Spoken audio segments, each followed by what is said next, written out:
Imagine this. A little boy is playing in the living room, full of wild laughter. He pretends to be a dragon, stomping across the carpet, roaring with the unfiltered joy of simply existing.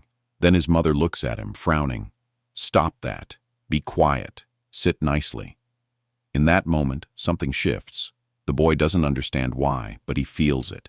His authentic expression was rejected. So he tucks the roar back into his chest and replaces it with a polite smile. The dragon disappears. This is how it begins. Carl Jung called it the persona, the mask we wear to survive in society. The word itself comes from the Latin for mask, as used in ancient theater. Actors wore personas to project a character, not their true self. Jung believed every one of us is forced into this role from the earliest days of life.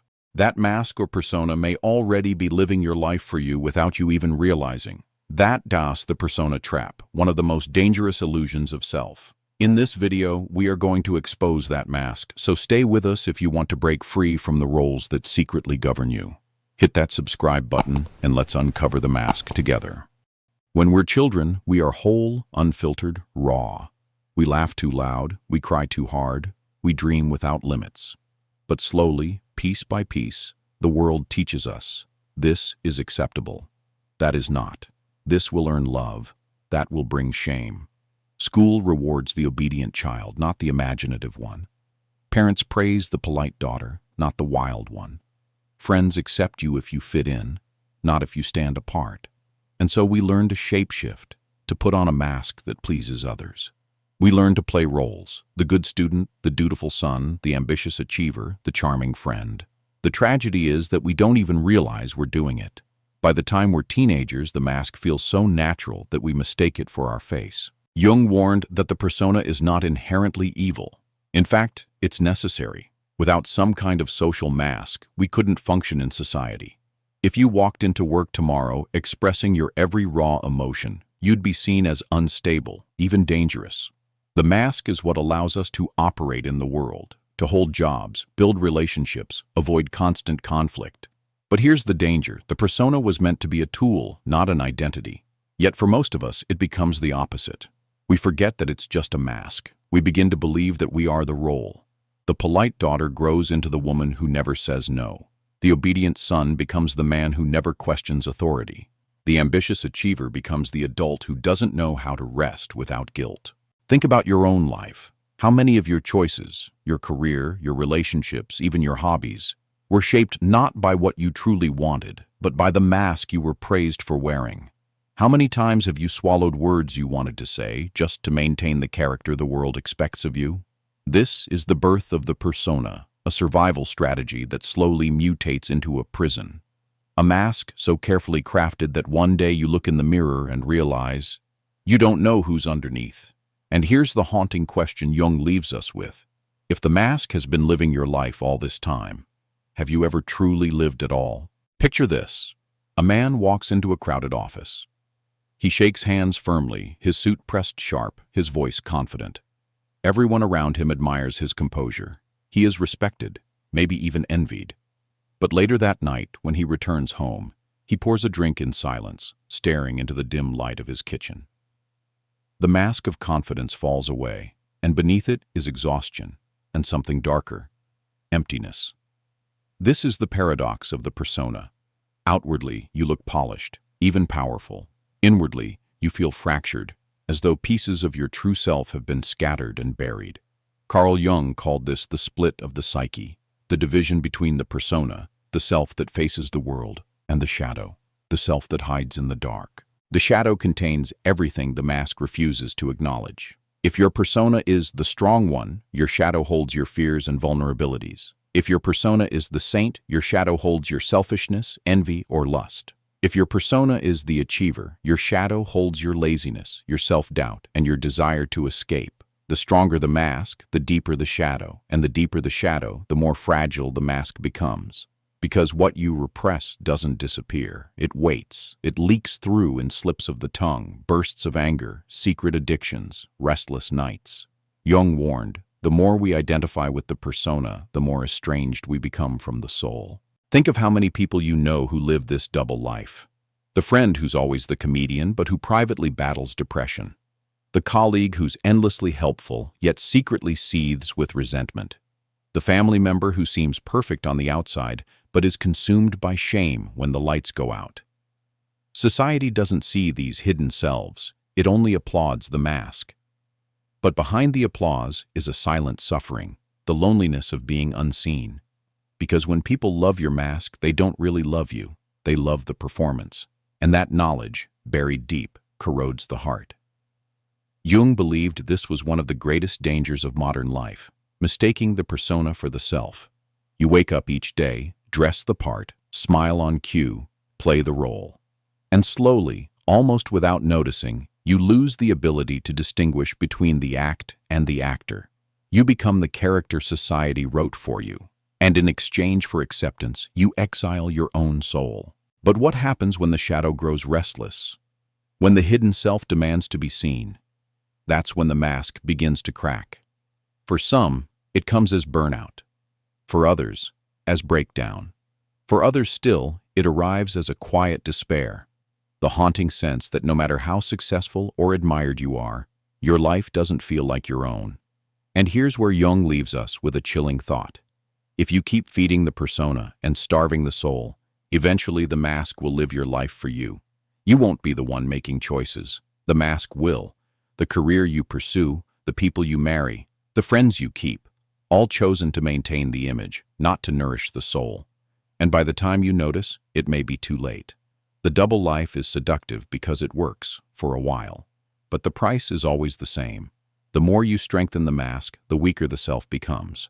Until one day you realize the life you're living doesn't belong to you at all.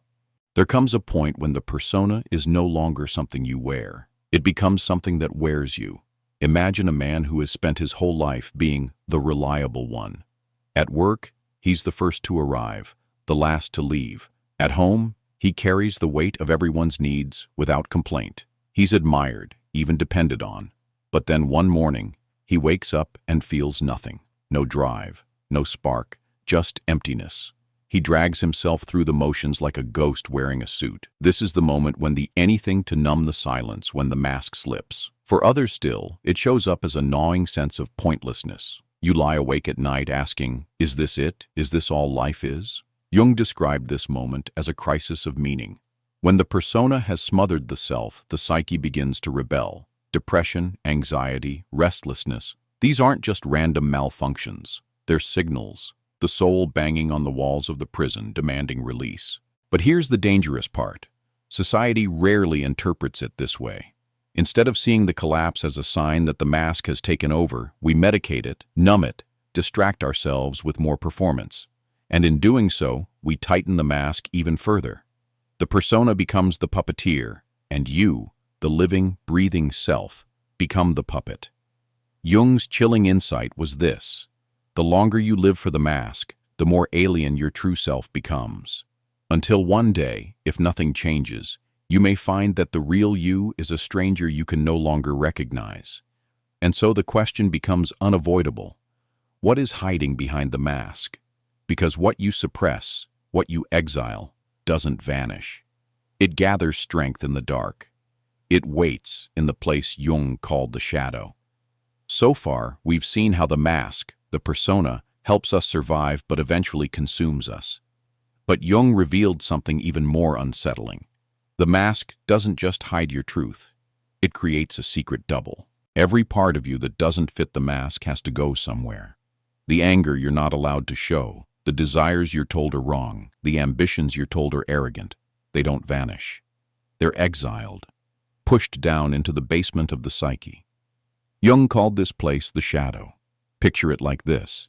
If your persona is the bright stage where the performance happens, the shadow is the locked room backstage where all the unwanted actors wait in silence. Take the nice one. Her persona is kindness, patience, helpfulness. But every time she swallows her frustration, every time she smiles while feeling resentment, another piece of that unexpressed emotion slips into the shadow. On the surface, she's an angel. In the shadow, a storm is building, or the man whose persona is strength. He's always composed, never cries, never admits weakness. But each unacknowledged tear, each moment of fear he hides, doesn't disappear. They gather in the shadow. Until one day, it's too much to contain. Jung's insight was radical. The shadow grows in direct proportion to the mask. The brighter the performance, the darker the backstage. And here's the terrifying part. The shadow doesn't stay locked up forever. It leaks out. Sometimes in subtle ways. A sarcastic remark, an irrational jealousy, a sudden irritation you can't explain. Other times it erupts violently. An affair, a betrayal, an addiction, an outburst that shocks even you. This is why Jung said, everyone carries a shadow, and the less it is embodied in the conscious life, the blacker and denser it is. Think about the last time you acted in a way that surprised you. A cruel word you didn't mean. A temptation you thought you were above. A moment of rage that left you ashamed. That was likely the shadow, slipping through the cracks in the mask. But here's the paradox. The shadow is not only darkness. Hidden within it are also the things you most need. The courage you were told was arrogance. The passion you were told was dangerous. The creativity you were told was impractical. The shadow contains not just your demons, but your buried gold. That's why Jung insisted, to become whole, you must face the shadow. But most people don't. Why? Because it's terrifying. To look into the shadow is to confront everything you've denied about yourself. It feels like staring into a stranger's eyes and realizing that stranger lives inside you. And so, the mask stays on. The performance continues. The applause grows louder. But in the silence of your own mind, you know, there is something behind you, following, waiting, the shadow. And here's the question Jung forces us to confront. If you never take off the mask, if you never face the shadow, who then is living your life? Every mask has a price, and the longer it stays on, the more expensive that price becomes. At first, the cost is small, just a little discomfort. You laugh at jokes that aren't funny. You nod in agreement, even when your chest burns with disagreement. You say yes when every part of you wants to say no. It doesn't feel like much. But every time you do, a small part of you is silenced. Over time, those silences add up. The first cost of the persona is exhaustion. Keeping up a performance takes energy. To always appear calm when you're anxious. To always appear generous when you feel resentment. To always appear strong when you're breaking inside. It's like holding a mask to your face all day long. Eventually, your arms start to shake. The second cost is numbness. When you repress your shadow long enough, you don't just lose access to your bad emotions. You lose access to your good ones, too. The same wall that keeps out rage and grief also blocks joy and love. Many people who live through their persona describe life as flat, gray, muted, as though everything is happening behind glass. The third cost is broken connection. When people love your mask, deep down, they don't truly love you. Their affection is directed at the performance, not the person. And so even in a crowded room, even surrounded by friends, you can feel unbearably alone. Because no one has ever really seen you, and you've never allowed them to. The fourth cost is anxiety and depression. Jung believed these weren't just random illnesses, but often symptoms of living a false life. Imagine a soul banging against the walls of its prison, desperate to be recognized. That banging is what we experience as anxiety. The despair of realizing you've abandoned yourself, that's depression. And the final cost, the most devastating of all, is regret. Many people never take off the mask. They live their entire lives as characters in someone else's play. They retire, grow old, and only in the quiet of their final years do they realize they never met themselves. They played the role society wrote for them, and the real self was lost. Jung once said, "The privilege of a lifetime is to become who you truly are." But most never claim that privilege. They confuse the mask with the self, and in doing so, they trade authenticity for approval. It is a cruel exchange. Because society rewards the mask, you'll be praised, promoted, admired. But your soul knows the truth, and the truth is this: the applause is not for you, it is for the performance. The cost of the persona is not just psychological, it is existential. You can live an entire life, achieve every goal, earn every award, and yet, on your deathbed, realize you were never the one living. The mask was, by one Chao. And that is the deepest tragedy. Not failure, not rejection, but never having truly lived at all. There is only so long you can pretend. Only so long the mask can hold. Eventually, something cracks. Sometimes it happens slowly. A growing restlessness, a quiet dread when you wake up, a vague sense that life is happening to you, not through you. Other times it happens all at once, a betrayal, a loss, a collapse. The mask shatters and the shadow erupts. Carl Jung saw this moment over and over in his patients. People who had done everything right. They had the career, the family, the reputation. And then one day, it all fell apart. A panic attack at work, a sudden affair, a depressive collapse, a public scandal. The life they had built with such care, gone. But here's the paradox. Jung believed these breakdowns weren't failures, they were invitations, because sometimes the only way to free the self is to let the mask burn. He called it the beginning of individuation, the process of becoming whole. And often it starts at the breaking point.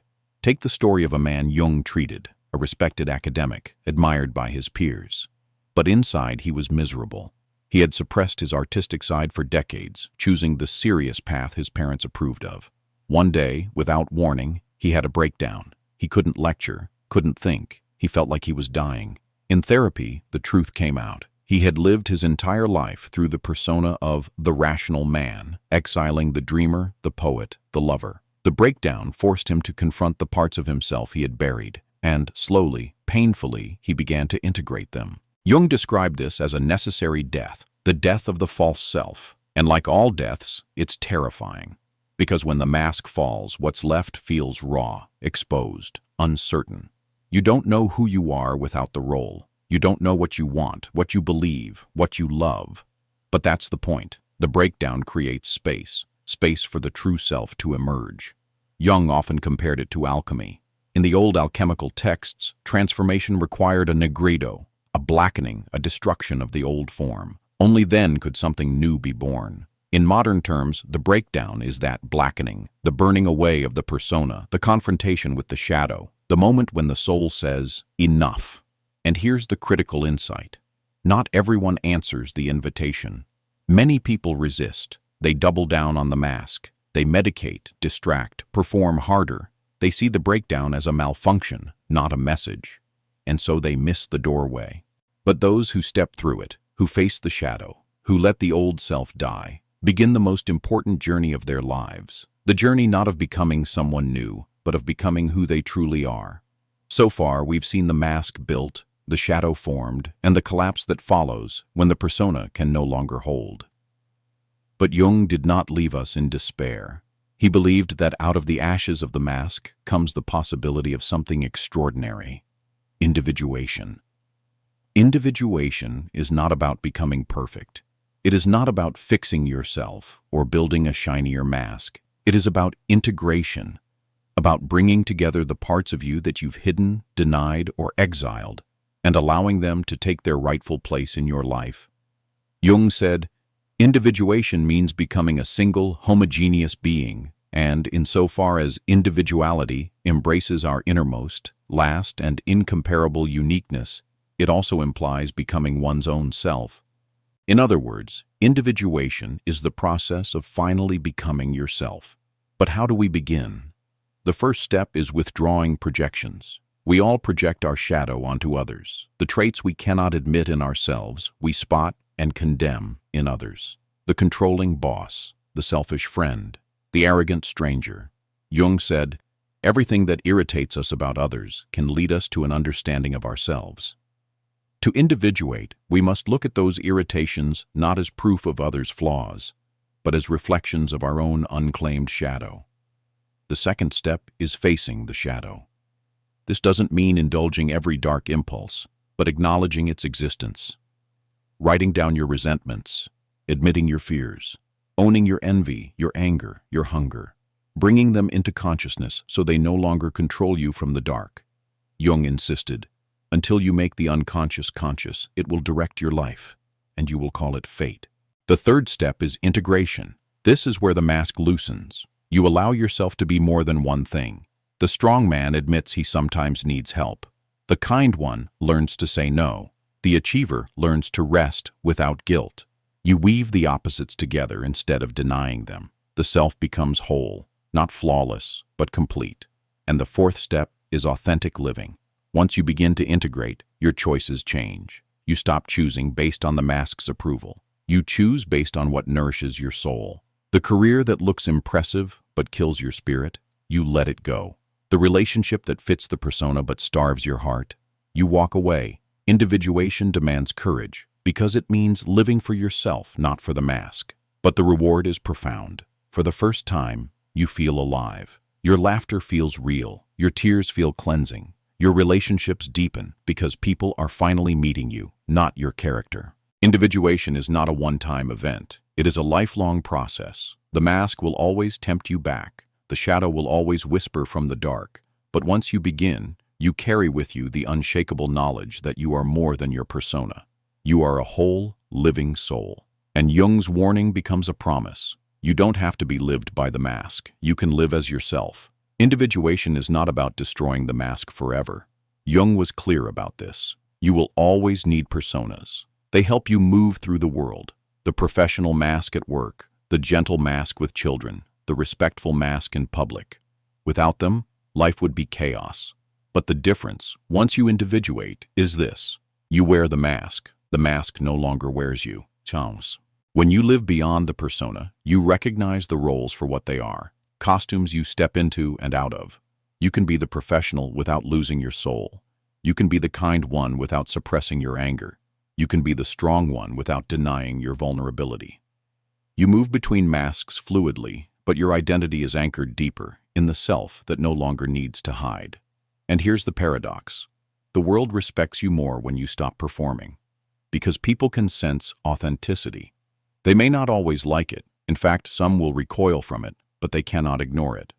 A person who has integrated their shadow carries a kind of gravity. They don't need to prove themselves. They don't need to beg for approval. They simply are. That is the power of living beyond the persona. You gain back your energy. You rediscover your joy. You experience relationships that are rooted in reality, not performance. And, perhaps most important, you make peace with yourself. Jung called this becoming whole. Not perfect, not flawless, whole. Remember the man we met at the beginning? The one who gave the speech, admired by the crowd, only to come home and stare into the mirror, unable to recognize the face looking back? Picture him again. But now, something has changed. He no longer hides behind the mask of confidence. He has faced his shadow, confronted his fears, acknowledged his darkness. And as he stands before the mirror tonight, he finally recognizes the eyes staring back. For the first time in his life, he is not a role. He is himself. And here lies the haunting truth Jung wanted us to see. The mask helped you survive. It helped you find your place in the world. But it was never meant to rule you. The danger is not in wearing a mask. The danger is in forgetting that it's a mask. The privilege of a lifetime is not to perfect your performance. It is to remove the mask, face the shadow, and live, finally, fully, as yourself. So ask yourself, who is living your life right now? You or the mask?